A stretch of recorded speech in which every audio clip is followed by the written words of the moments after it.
So it's week 4 now, just got here, back for another 3 days on the farm. Let's have a look and see what's going on. As usual, the wind is coming from the south, you can see up there, and most of the plants are looking good. That was the mustard.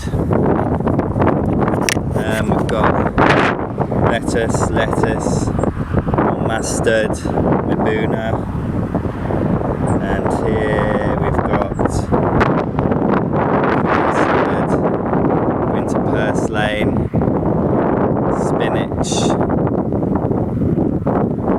mizuna, and some onions at the back. These are the beds that I'm just going to go over and re-weed now. This is block 1. This is the beds that I went over last week, which looks pretty weed free. There is still some couch grass in there, and this bed as well I think I went over. This one looks like there's some weeds coming up, and then as you look across here,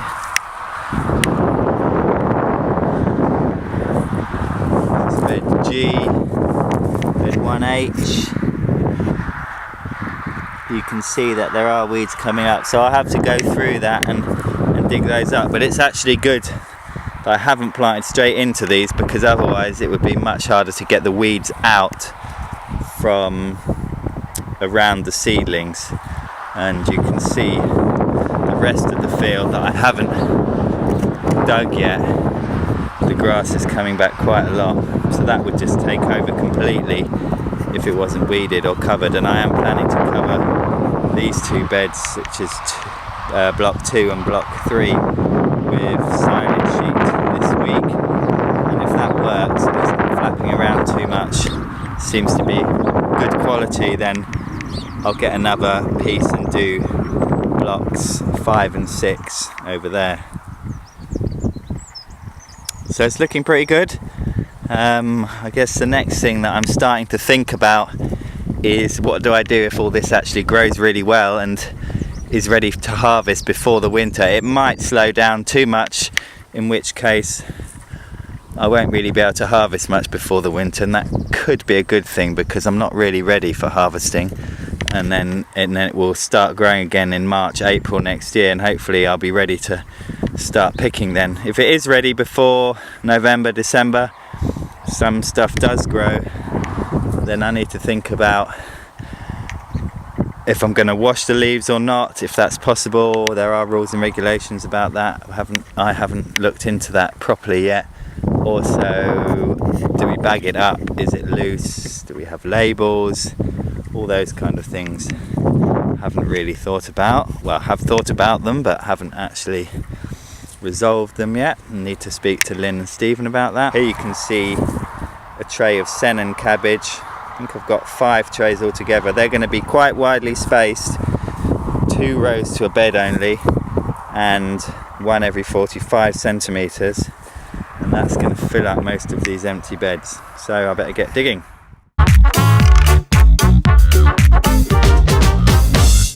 When I was a little boy, I liked to catch the rain, while people all around my town watched it flow right down the drain. But cause our little shed in the bush wasn't on the main, the only water we had to use was in a tank full from the rain. Cause there's no such thing as waste, only stuff in the wrong place. No, there's no such thing as waste. Misusing water's a disgrace. Moved to the city, rented a house on my way to buy a bed. Good. The wind's come up a bit, so it's probably not the best time to record. Here are the last 2 beds, looking a bit weedy, and the other beds which I re-weeded and planted up yesterday.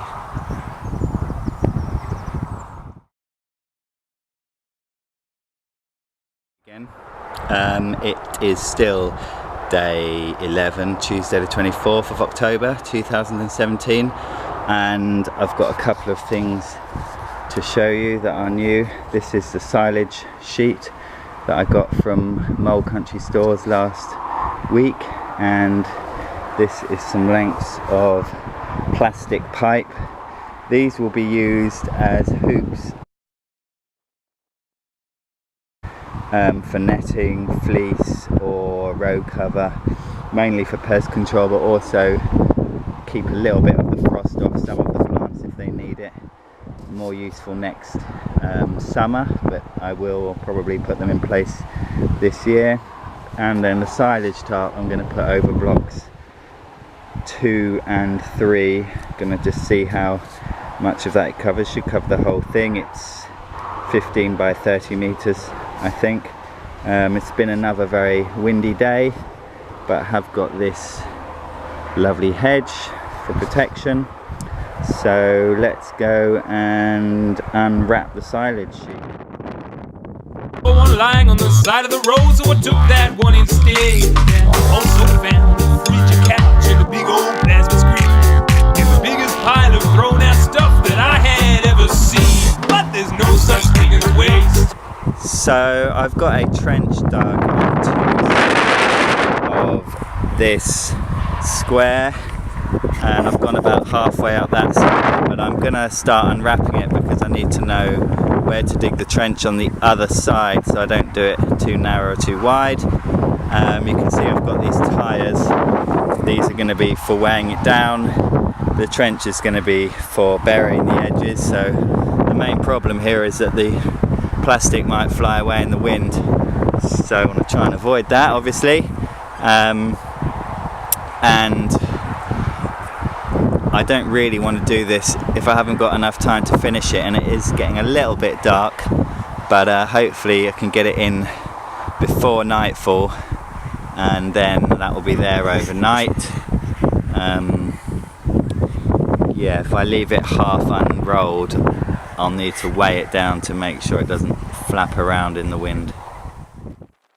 Oh no, only stuff in the wrong place. Yeah, that's right, there's no such thing as waste. That old landfill is aging spring.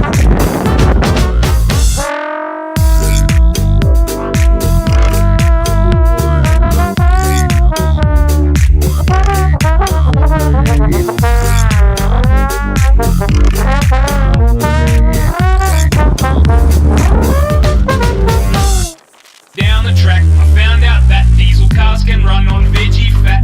Bought a truck and hit the road, smelling like fish and chips. I rescued piles of wasted oil from the back of restaurants.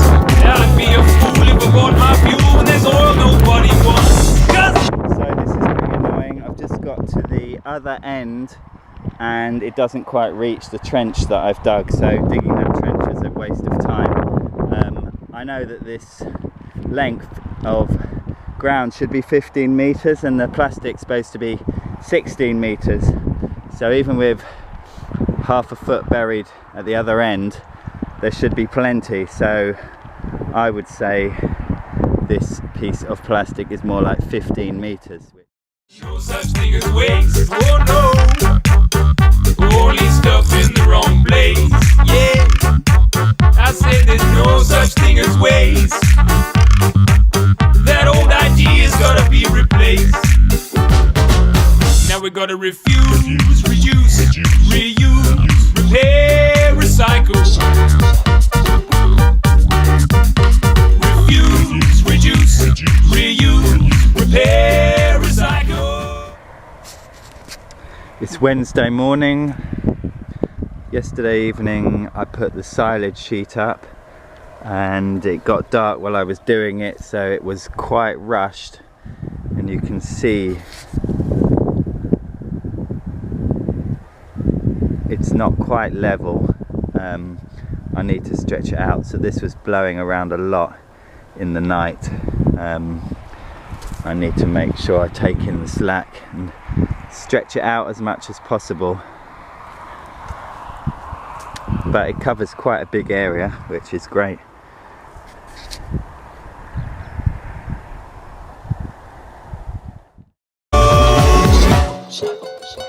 Now I get my things out of garbage bins and I compost every crumb. I save my seeds and eat my weeds and feed the leftovers to your mum. Gonna build a house from the rubbish tip, gonna keep this planet clean.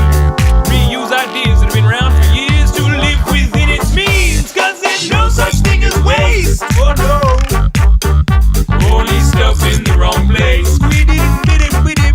I said there's no such thing as waste, yeah. Only opportunity to be embraced.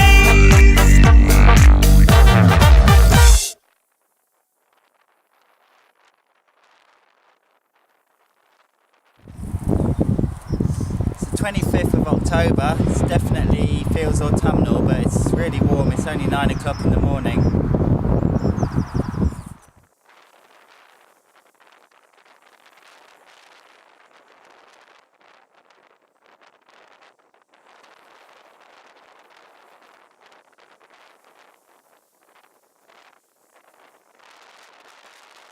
Not sure what a 400 metre squared silage tarp looks like wrapped around a wind turbine, but it is quite hard to pull it out, which is a good sign, which means it would need quite a lot of wind to pull it out from the soil, so that's good.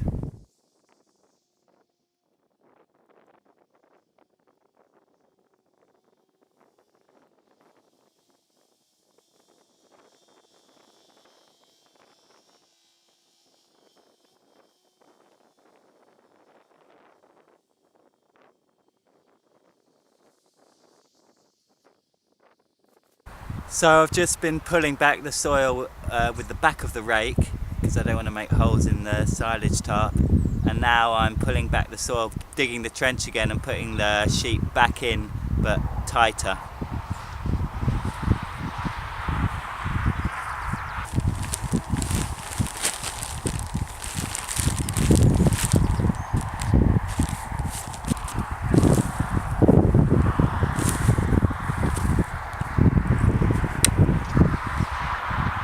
Curtis Stone, I've never seen you do this in your videos. Maybe you don't get so much wind in Kelowna.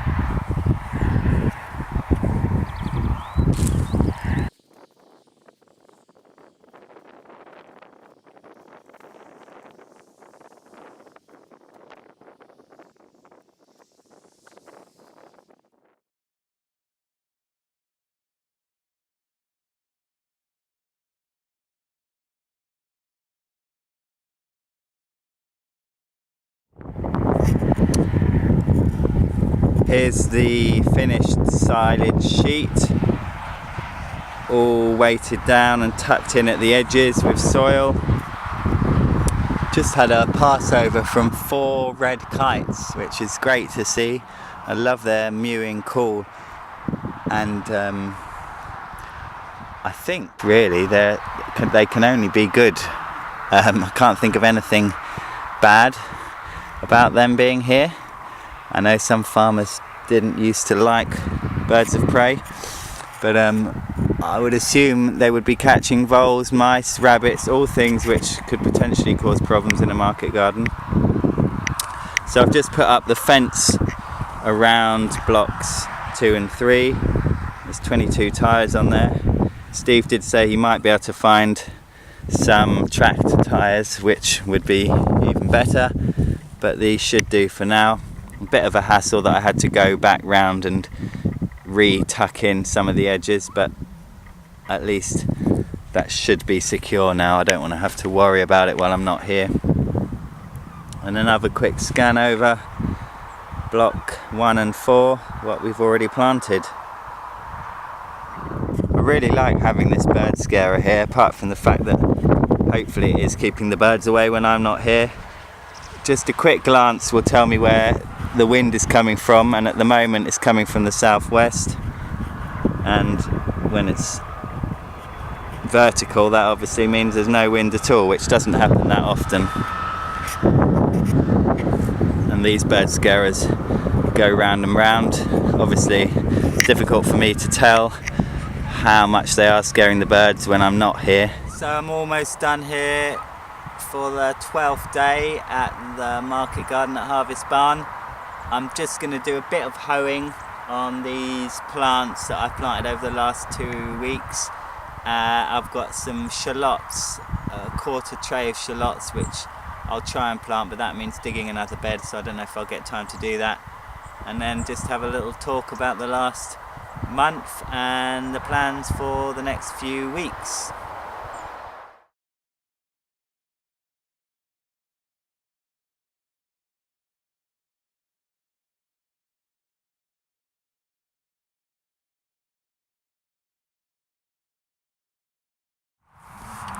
So I'm just going to do the first bit of hoeing.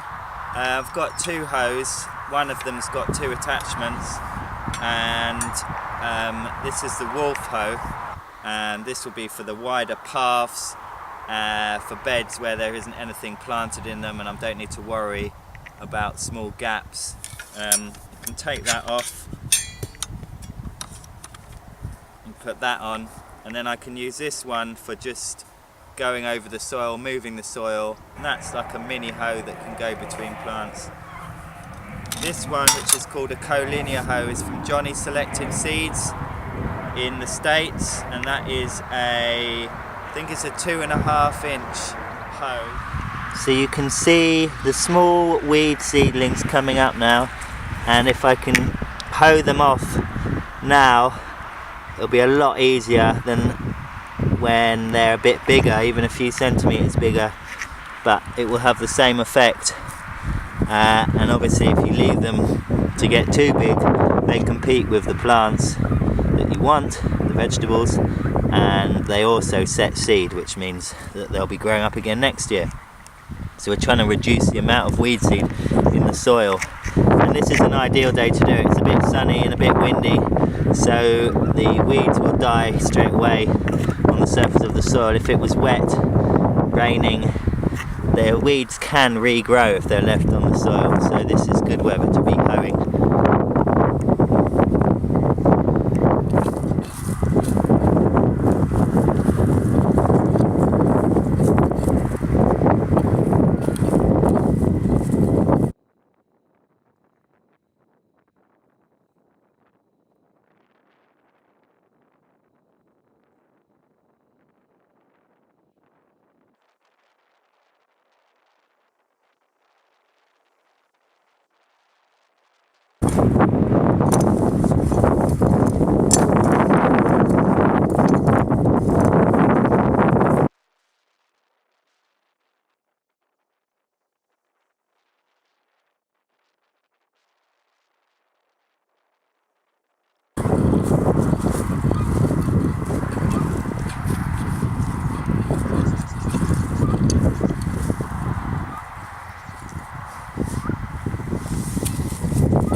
So it's the end of the 4th week here, 12 days on the market garden at Harvestbarnshop, and it's looking pretty good.